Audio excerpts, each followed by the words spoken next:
this event is going to be a live conversation with Alexis Langlois, the filmmaker behind two incredibly gory, beautiful, and beautifully tacky, and I say this in the best possible way, short films that are streaming on MUBI right now, Terror Sisters and The Demons of Dorothy.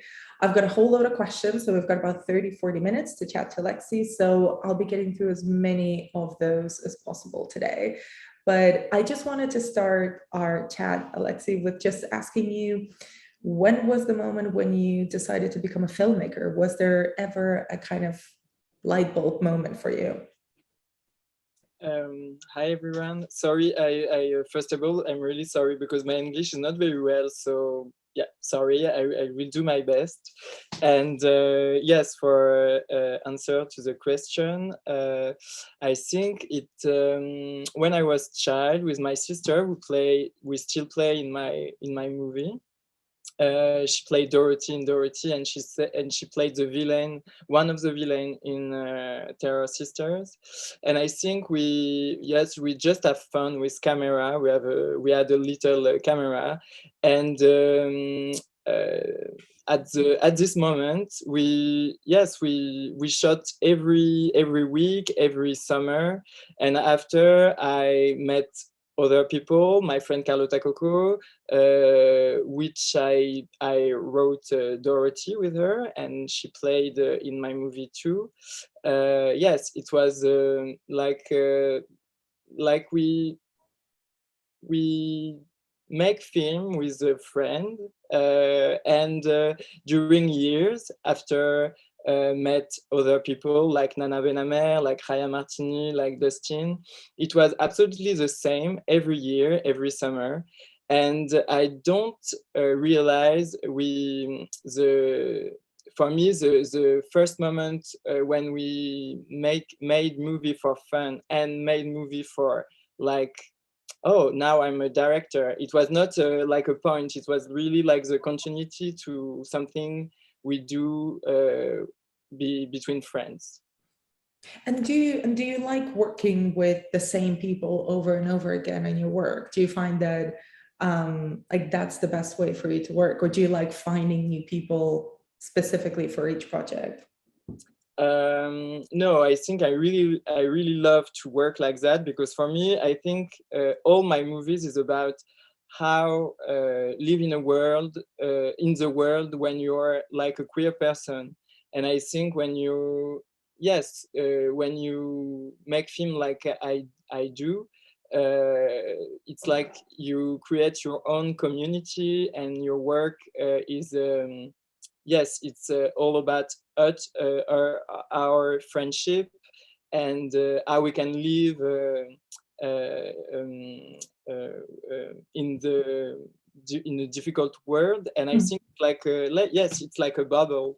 And after, for me, right, for my crew, my actresses, it's like a game, because when I make a movie, the movie is made, and after it's like a game, because I'm really thinking about, oh, Nana play this kind of part in that movie, so now how what else I can offer her, like a different role, and it's always like that, a game between us. And yes, and sometimes they are not free to shoot, so I met other people, but it's always for me a question of met, like it's like yes. Mm-hmm. And I wanted to ask you as well, there's so many references and nods to pop culture and queer culture as well in your work. Where do you find those references and books, films, songs that you love, that you want to include in your work, specifically kind of queer culture that you want to focus on in your work? I think it's quite the same answer, because when you are a community, it's like I really like the way of work. It's like someone say something, someone made me discover something, and it's like the queer culture for me. It's like, yes, always a question of transmission. And yeah, and after we, yes, sorry, I'm lost. Yes, but the movie that inspired me, and for me, it's really important as yes, as a little queer person. When I discover some directors like yes, like John Waters was really important for me. Greg Araki too. Lizzie Borden, she is the director of Born in Flames, and yes, I think they and for me they open the way to make film with a different point of view, a different culture, and for me, yes, that was very important to yes for because they open the way, and after when we discover this kind of movies, we are stronger to propose our point of view, and yes.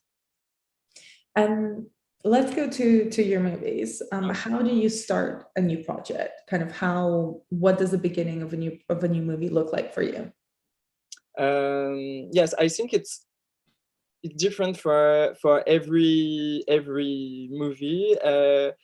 For Terror Sister, the beginning was a chat with Nana Benamer, because she played in my movies since I think almost 10 years now, so 5 years during the writing of Terror Sisters, and we chat, and in my movies she played role, she played parts, but in my movies there was no hierarchy between trans actresses or cis actresses, because for me all the crew was queer, and it was really important to offer a role and not like a specific, it was yes a question of friendship, but not a question of the movie was queer, but yes, I think in my movie everybody can play everything.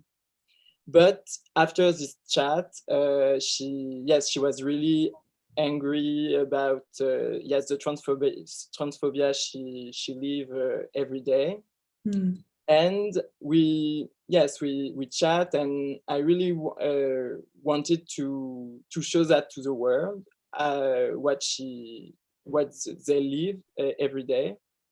But as a director and as a friend, I really want to create and to offer them parts, role, really fun, really flaming. I don't know if the word is correct, but really powerful.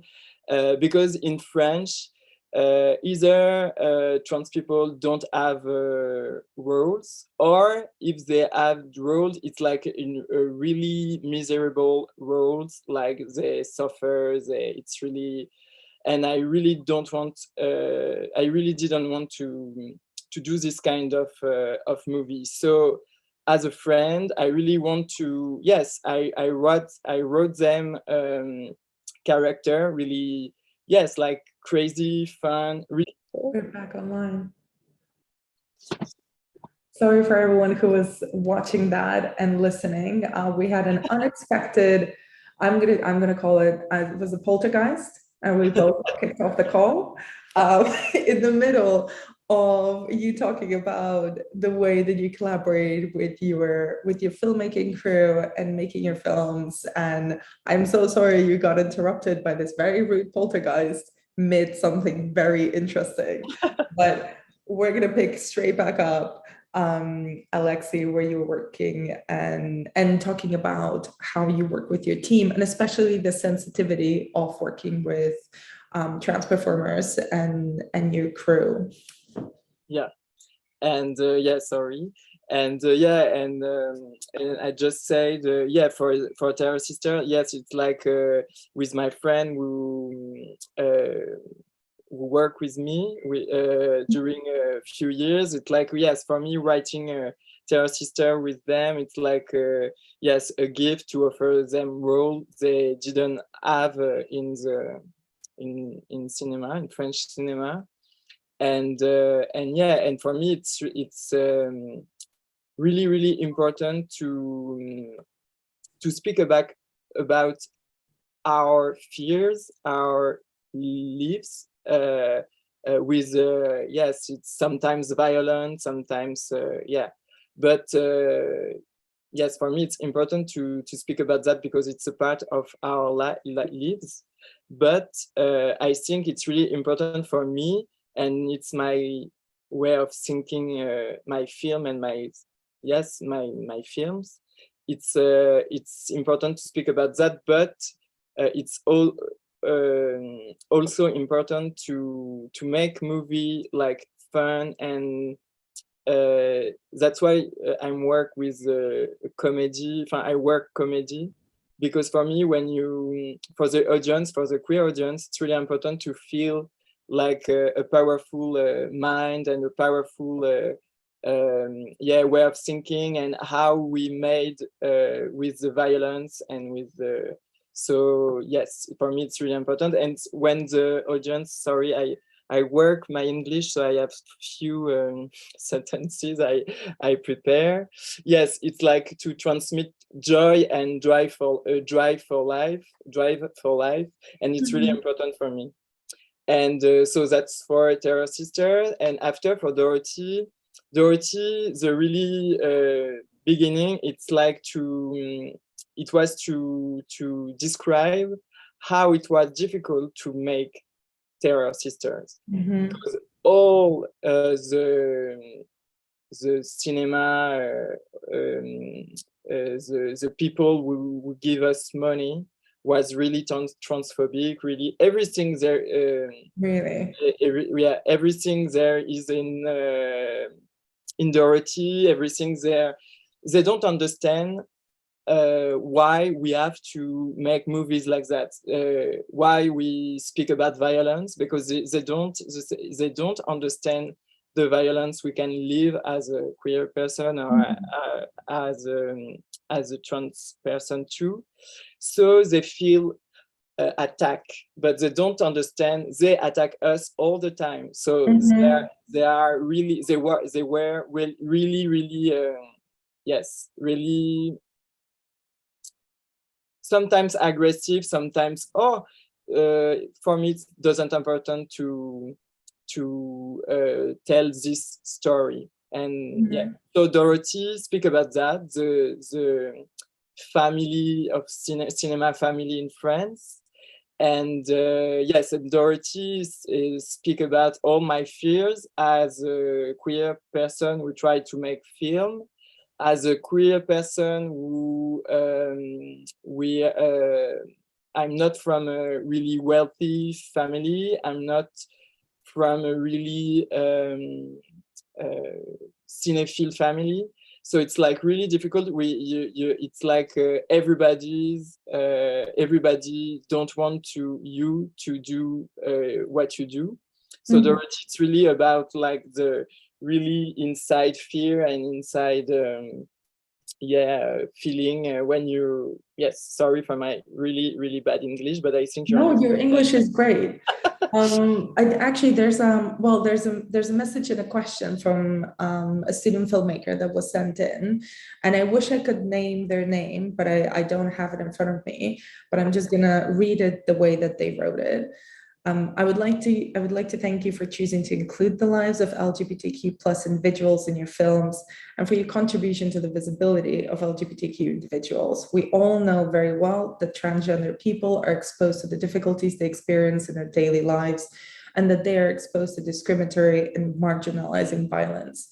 My first question would be, as a director who portrays the lives of LGBTQ plus individuals in your films, do you feel exposed to discrimination in the sector, and are you treated differently from other colleagues who are making films? Yeah, but as I said, I think it's really difficult to, yes, to queer people. I said queer because for me queer, it's like really like you have yes, the trans people, you have like, it's really like a big community. And I think when you're, yes, it's really difficult because yes, the cinema, like privileged people, they don't want to to hear or to see our point of views.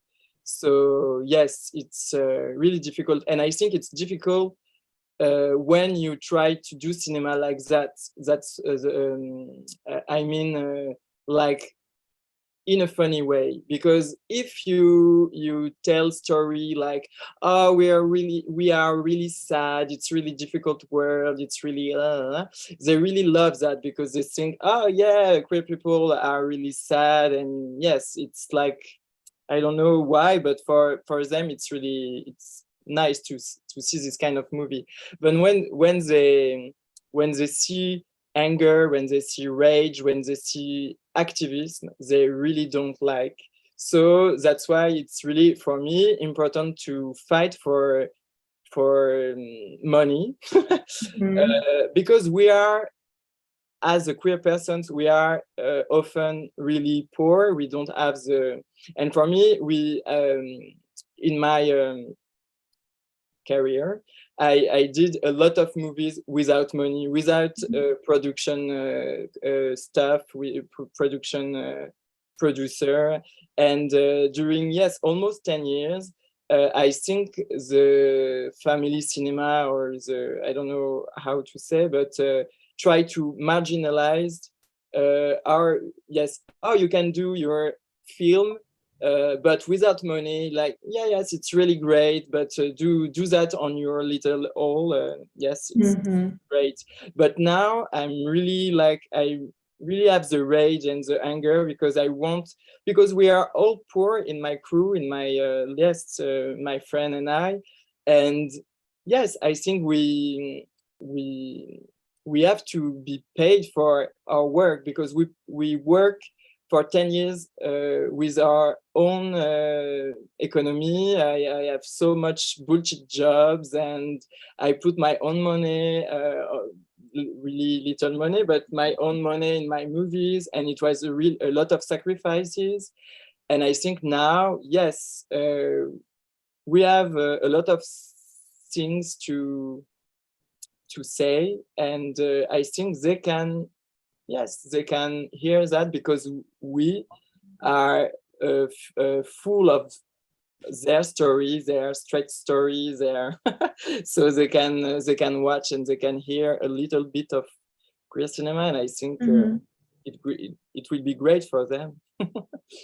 And what helps? You know, you're self-financing your work. You're working with with very tiny budgets. Do festivals, do awards, do things like this, do they help raise more money and give more visibility to your work? Alors, yes and no, because when I made my low budget movies with my own money, I didn't know how to expose my work, because I don't know festival, and I don't know. So when I start to have a little bit of visibility, it was with my producers, and but at the beginning it was really small world in Paris, like screenings in bars.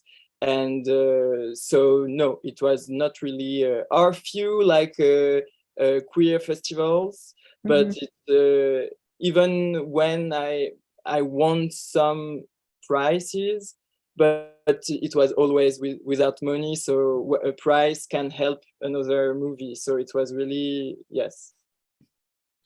And this again is a question that someone sent in, and again, I'm sorry I don't have your name, but it's really interesting, and it's about horror. And do you think that body horror could be an interesting genre to approach queer topics and raise awareness of them? And what could be, the positive or negative impacts concerning those topics?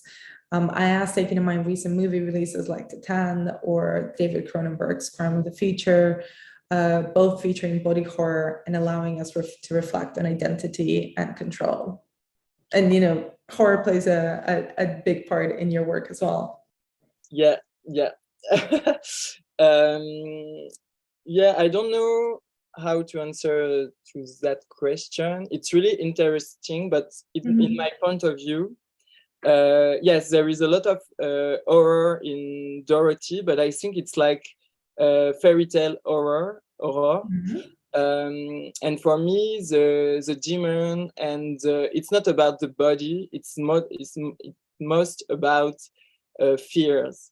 And for Mhm. me, in Dorothy, demon, it's part of, yes, they are like yes, like when you're afraid with monsters when you're a child, and something like that. I think like in Titan or maybe Cronenberg movie, I don't remember the title. I think it's different because it's all about like the body transformation. It's about Mhm. real monster or what society consider as monster. Mhm. And for me, it's I don't know if it's great or no. I think it's great when all people can express themselves. So I think yes, it's great. Titan exists and a lot of movies like that.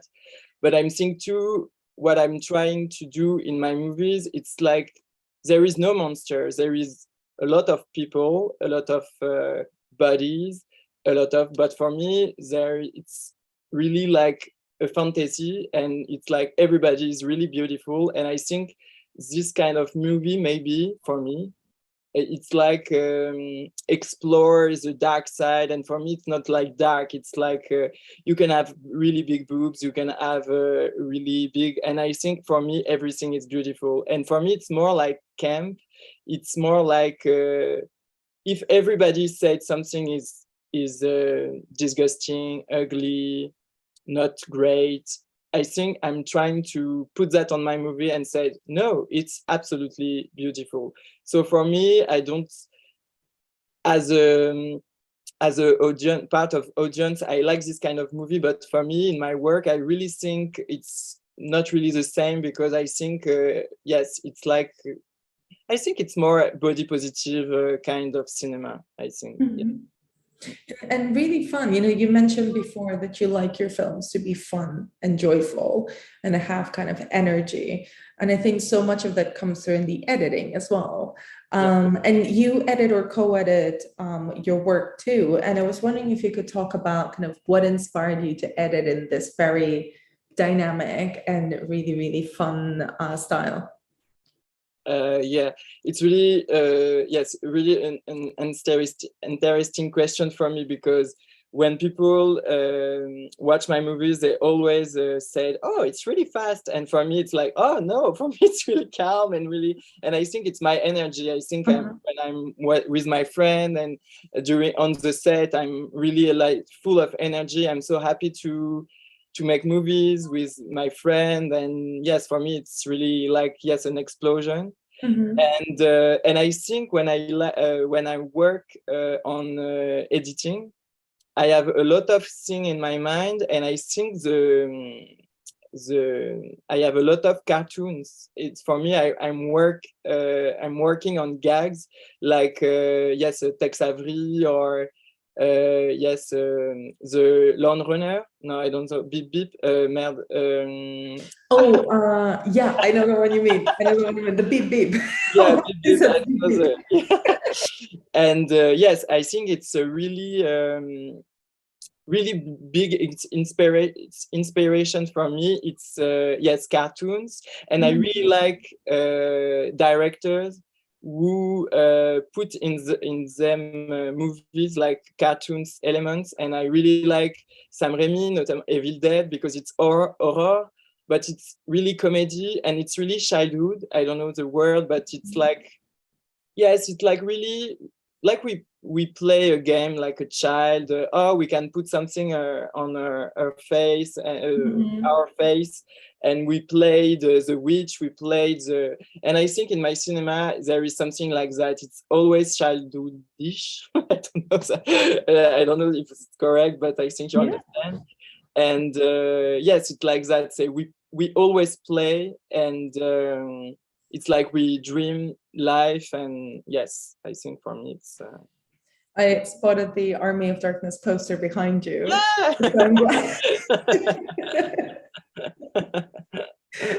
And could you talk a little bit as well about the color? Is that also coming from that influence of comedy and of cartoons, animation, of having, especially in Dorothy, there's just massive explosion of color and animations and, you know, digital bits as well, just kind of flashing everywhere.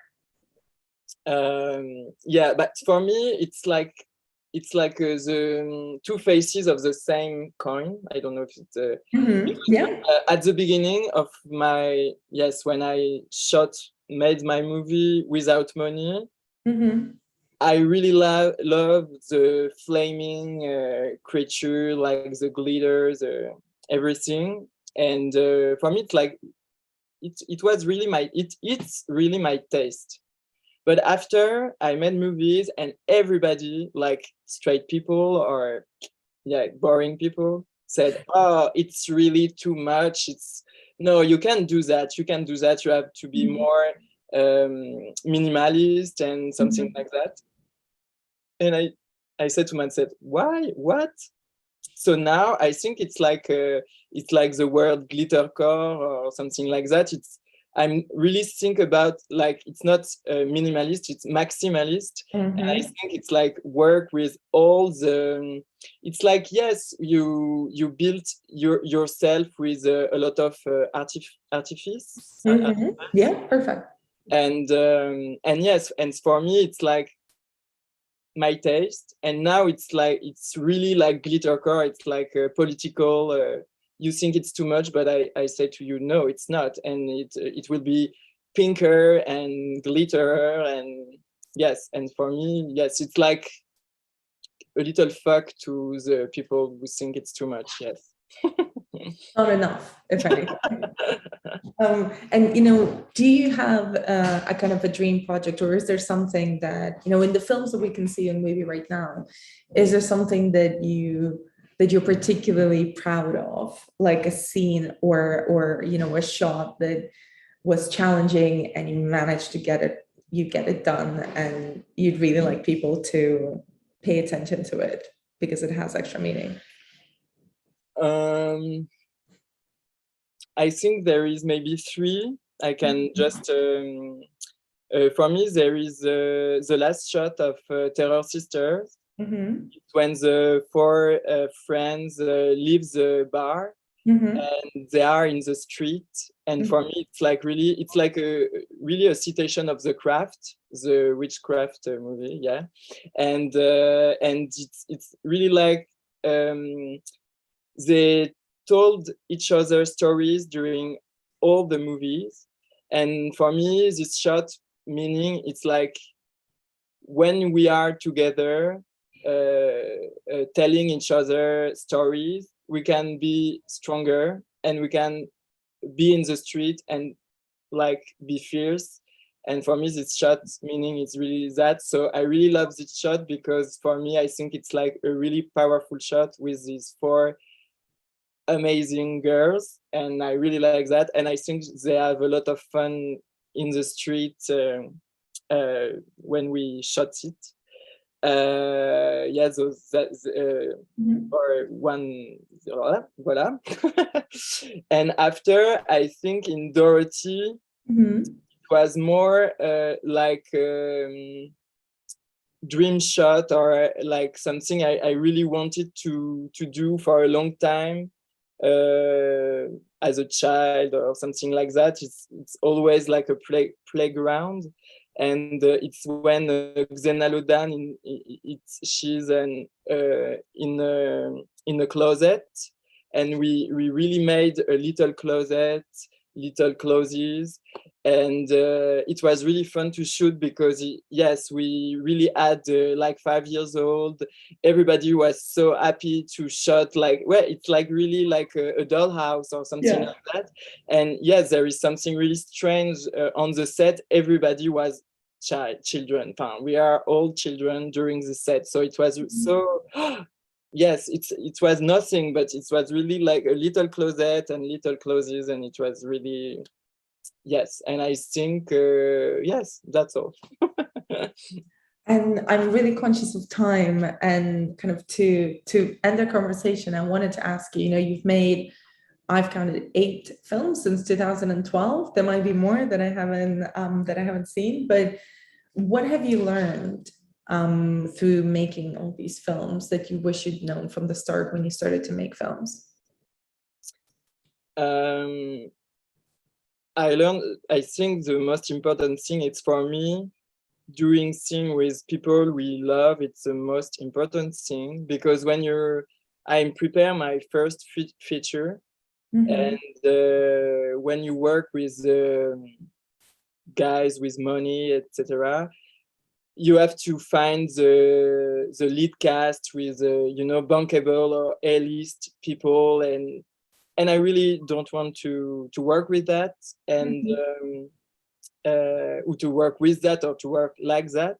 So I really learned the most important things. It's like it's not only the story or the tone of the movie, but also how do you make the movie. It's important and it's really meaningful.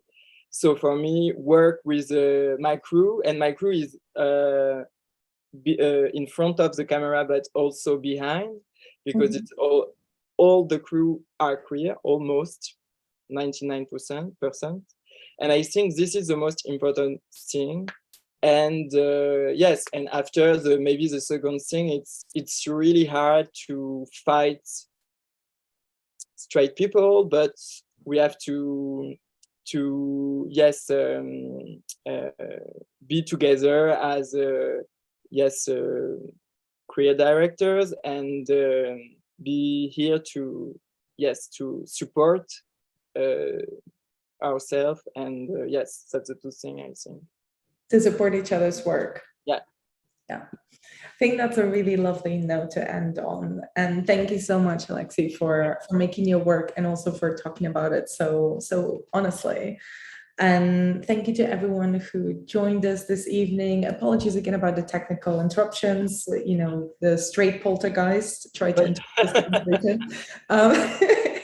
But thank you for the MUBI team as well for organizing this and for streaming Alexis's films, which are available now, I think, everywhere online. So if you haven't seen them yet, you can watch them now on MUBI. And thanks again, Alexi, for this chat. Really enjoyed it. Thank you, everyone. Bye, everyone. Bye.